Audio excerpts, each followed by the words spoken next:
Hi, everybody. Welcome to our Hangout. I'm Mark Pfeffer, the managing editor of Dice News, and I'm here with Don Kawamoto, our associate editor, who's based in Northern California.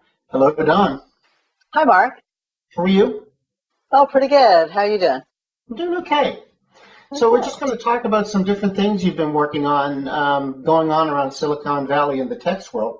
One of the things you did a recent story on was about recruiters and how some of them are demanding that job seekers connect to them on social networks. And the recruiters are saying that if they don't get connected, they won't help the job seekers. Is that a common thing that's going on? Well, when I went to Google I/O, I came across like four Android developers who all said the same thing, where they were having recruiters tell them that in order for them to forward on their resume, that they would have to add them to their social network. It was almost like a quid pro quo. Um, that said, however, and some of the recruiters who I interviewed, they were saying, well, none of them had ever heard of such a practice. And they said that, if a recruiter is by chance doing something like that, that it's obviously not a practice that the industry really condones. Okay, but if it's out there, what should a job seeker do if they find themselves being confronted by a recruiter that way? Well, actually, they can do a couple things, and these are some recommendations that came from the recruiters themselves. They said that, one thing that they can try is reaching out to the client, the employer who hired that recruiter or recruiter's firm, and let that client know that, hey, I was, hit up by a recruiter who made it a condition of forwarding on my resume that I had to add them to my social networks. So that's one thing, is to let the client, the employer, know. The other thing is to let the recruiter's firm know, either management at the recruiter's firm and also their human resources department as well. So those are some steps that they can take. Yeah, but isn't there going to be some kind of backlash against them? I mean, you're talking about Right. calling up a recruiter's firm and reporting the recruiter. That feels like it's got to work against the job seeker, wouldn't it? It.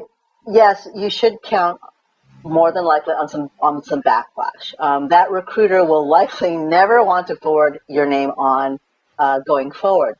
That said, however, it depends on what kind of recruiter they are, in terms of, are they doing the high end, where they have the exclusive contract to hire the next CTO or the next CIO at a company.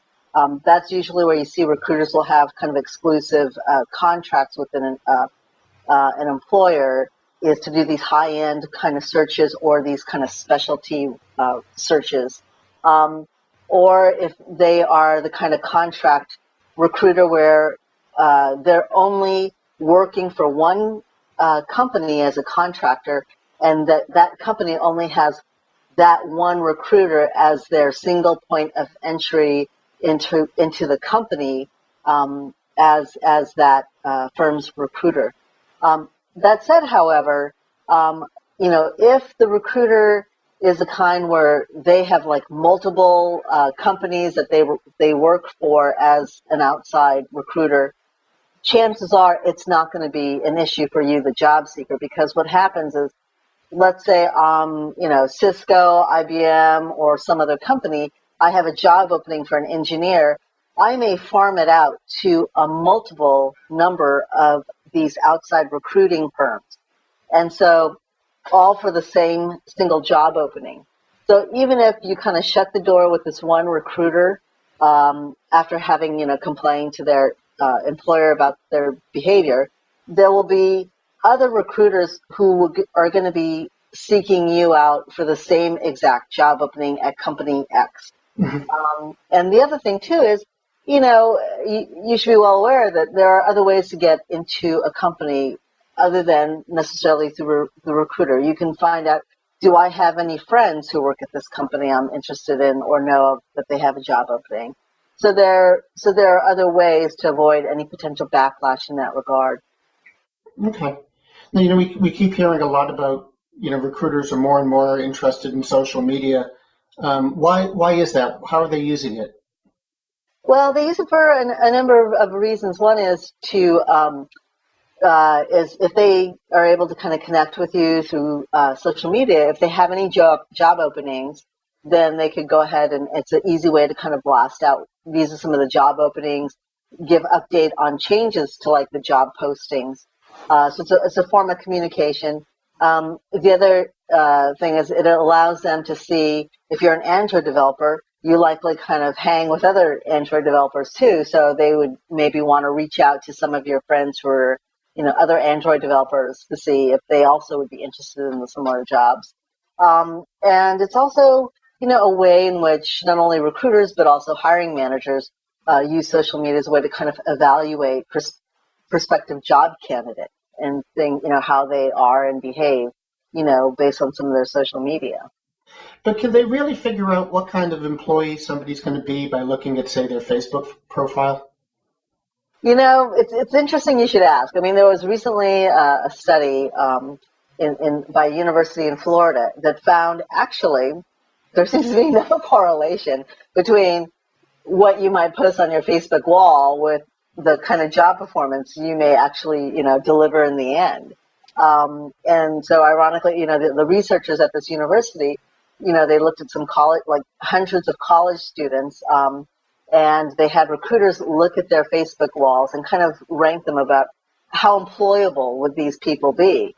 And so the recruiters came up with, their metrics of how employable they thought these people would be. And then a year later, the university, the researchers went back to some of the former employers of these college students to say, hey, what kind of worker were they?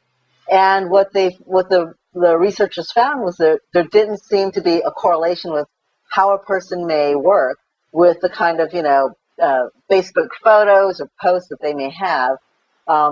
Because what happened is if you had like photos of yourself, in a bar getting a little bit sloshed, or, kind of profanity on some of your posts or something a little bit kind of sexually racy, that tended to give you a lower score when it came with how recruiters kind of evaluated you.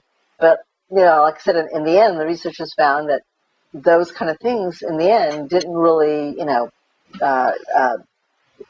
size up with your actual job performance.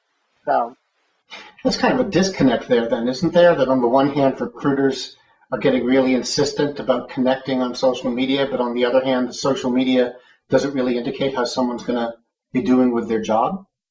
yeah, if you look at it, from the job performance evaluation, the benefit of social network, looking at a person's social, media, and how they're going to perform on the job, and using social media as a tool for the potential performance evaluation, then yeah, there's a total disconnect for wanting to be on a job seeker's social networks for using it in that regard for that kind of tool.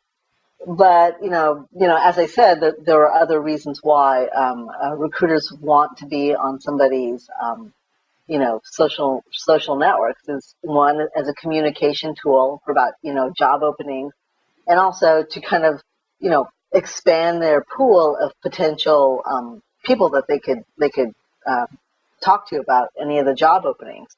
Right. So there are these other reasons why they also want to get onto like a job seekers network. Well, that makes sense. So, well, listen, Don, thanks. I appreciate you taking the time to talk today. Oh, sure thing. Thanks. Okay. So we'll see you soon, and we'll see you people out there soon. In the meantime, I'm Mark Pfeffer, the managing editor of Dice News, and thanks for joining us.